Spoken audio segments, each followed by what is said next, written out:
नमस्कार, मैं जीवन वर्मा आपका इस यूट्यूब चैनल पर बहुत बहुत स्वागत और अभिनंदन करता हूं। और अगर आप हमारे इस चैनल पर नए हैं तो प्लीज़ चैनल को सब्सक्राइब करें, लाइक करें और शेयर करें। यहां पर माध्यमिक शिक्षा मंडल मध्य प्रदेश भोपाल से एक आदर्श प्रश्न पत्र जारी किया गया है। ये जो पेपर है वो क्लास 10th साइंस का पेपर यहाँ पर दिया गया है, यानी क्लास 10th का साइंस का पेपर है। और ये मॉडल जो पेपर है यानी आदर्श प्रश्न पत्र दिया है, इस प्रश्न को हम यहाँ पर देखेंगे ताकि हमें अर्धवार्षिक परीक्षा और जो बोर्ड की एग्जाम्स होगी उस परीक्षा में इससे कुछ बेनिफिट्स मिल सकें। तो चलिए हम यहाँ पर जो क्वेश्चन पेपर दिया है 75 का है और समय दिया है 3 घंटे का। इसमें निर्देश दिए हैं, सभी प्रश्न हल करना अनिवार्य है। प्रश्न पत्र में 2 खंड दिए गए हैं, अ खंड और ब खंड, और दोनों में ही सभी प्रश्न वस्तुनिष्ठ यानी ऑब्जेक्टिव प्रश्न को उत्तर पुस्तिका के प्रथम पृष्ठ पर ही लिखिए। इसमें से 5 से 18 में आंतरिक विकल्प दिए गए हैं ना, अथवा में दिए गए हैं। जहाँ आवश्यक हो वहाँ चित्र बनाना है। तो ये थे कुछ निर्देश जिनके बारे में हमें या कुछ जानकारी मालूम होना चाहिए। चलिए यहाँ पर दिया है खंड अ दिया है और यहाँ पर दिया ऑब्जेक्टिव प्रश्न। तो हम 10th क्लास के विज्ञान पेपर के यहाँ पर ऑब्जेक्टिव प्रश्न को सॉल्व करेंगे। पहला है रिक्ति या खाली स्थानों की पूर्ति कीजिए। पहला वाला है हमारा, निकट दृष्टि दोष के निवारण में प्रयुक्त होता है। कौन से लेंस का उपयोग किया जाता है? तो निकट में जो आता है वो आता है हमारा अवतल लेंस, यानी पहले वाले में आएगा अवतल लेंस। यदि यहाँ पर दूरदृष्टि होता तो वहाँ पर उत्तल लेंस आता। यदि यहाँ पर दूरदृष्टि दोष होता तो वहाँ पर उत्तल लेंस आता। चलिए दूसरा देखिए, विद्युत विभव का एसआई मात्रक खालिस्तान है। तो इसका जो एसआई मात्रक है वो है हमारा वोल्ट।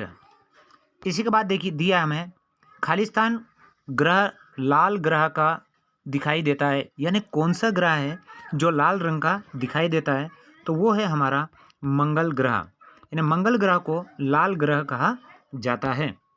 इसी के बाद में दिया है सांद्रित अयस्क को वायु की अनुपस्थिति में गर्म करना क्या कहलाता है?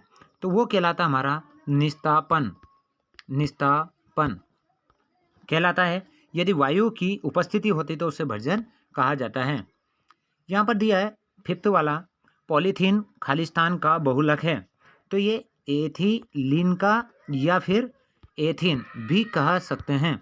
इसका बहुलक होता है और इसका जो सूत्र होता है वो होता है CH2 डबल बॉन्ड CH2, यानी एथिलीन या एथीन का बहुलक होता है पॉलीथीन। चलिए इसी के बाद हम प्रश्न क्रमांक 2 की तरफ बढ़ते हैं। और प्रश्न क्रमांक जो 2 है उसमें हमें दिया है कॉलम अ के लिए कॉलम ब से चुनकर सही जोड़ी बनाइए। ये 5 नंबर की है। प्लास्टर ऑफ पेरिस जो इसका फार्मूला होता है वो होता है calcium sulphate dot 2H2O।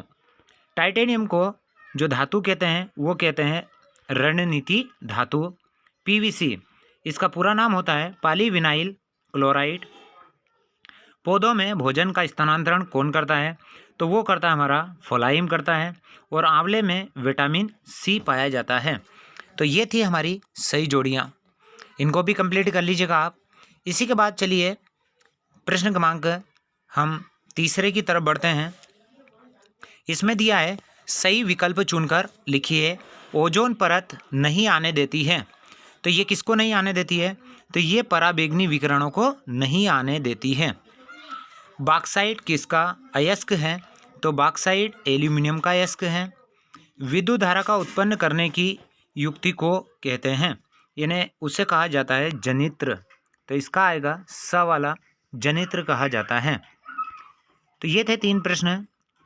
4th जो प्रश्न है, कोशिका का पावर हाउस कहलाता है। तो इसे कहा जाता है माइटोकॉन्ड्रिया को कोशिका का पावर हाउस कहते हैं। अगला है आनुवांशिकी का जनक कहा जाता है। तो आनुवांशिकी का जनक मेंडल को कहा जाता है। अगले प्रश्न की तरफ बढ़ते हैं। और जो अगला प्रश्न है हमारा वो है एक शब्द, प्रत्येक का एक शब्द में हमें आंसर देना है। क्वेश्चन नंबर 4th, 76 वर्ष के अंतराल पर दिखाई देने वाले धूमकेतु को क्या कहा जाता है? तो इसे कहा जाता है हेली धूम केतु। यानी इसे कहा जाता है हेली धूमकेतु। अगला है अग्नाशयी ग्रंथि से स्रावित होने वाले हार्मोन का नाम बताइए। तो इसका जो ये जो स्रावित होता है वो होता है हमारा इंसुलिन, यानी इंसुलिन हार्मोन्स। अगला है हमारा तीसरा, सोलर सेल्स और सौर ऊर्जा को किस ऊर्जा में बदल देता है। तो ये बदल देता है हमें सोलर सेल होता है वो सौर ऊर्जा को विद्युत ऊर्जा में परिवर्तित कर देता है, इलेक्ट्रिसिटी में चेंज कर देता है। हमारी आकाश गंगा का आकार कैसा दिखाई देता है, तो वो दिखाई देता है हमें सर्पिला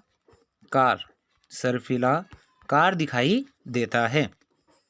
अगला है रक्त की कमी से होने वाले रोग का नाम बताइए। तो इसकी कमी से जो रोग होता है वो होता है एनीमिया रोग हो जाता है। तो ये थे हमारे ऑब्जेक्टिव प्रश्न, यानी प्रश्न क्रमांक 4 तक हमने कंप्लीट किया। जो अगला वीडियो रहेगा उसमें हम यहाँ खंड बा को कंप्लीट करेंगे।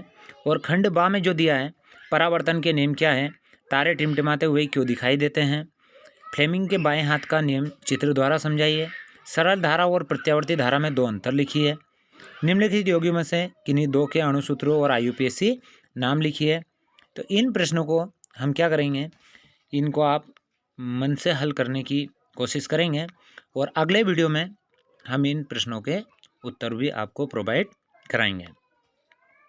तो ये है सभी प्रश्न, यानी इन प्रश्नों को आप देख लीजिएगा और इनको अच्छे से याद करिएगा, क्योंकि परीक्षा की दृष्टि से ये बहुत ही महत्वपूर्ण प्रश्न हैं।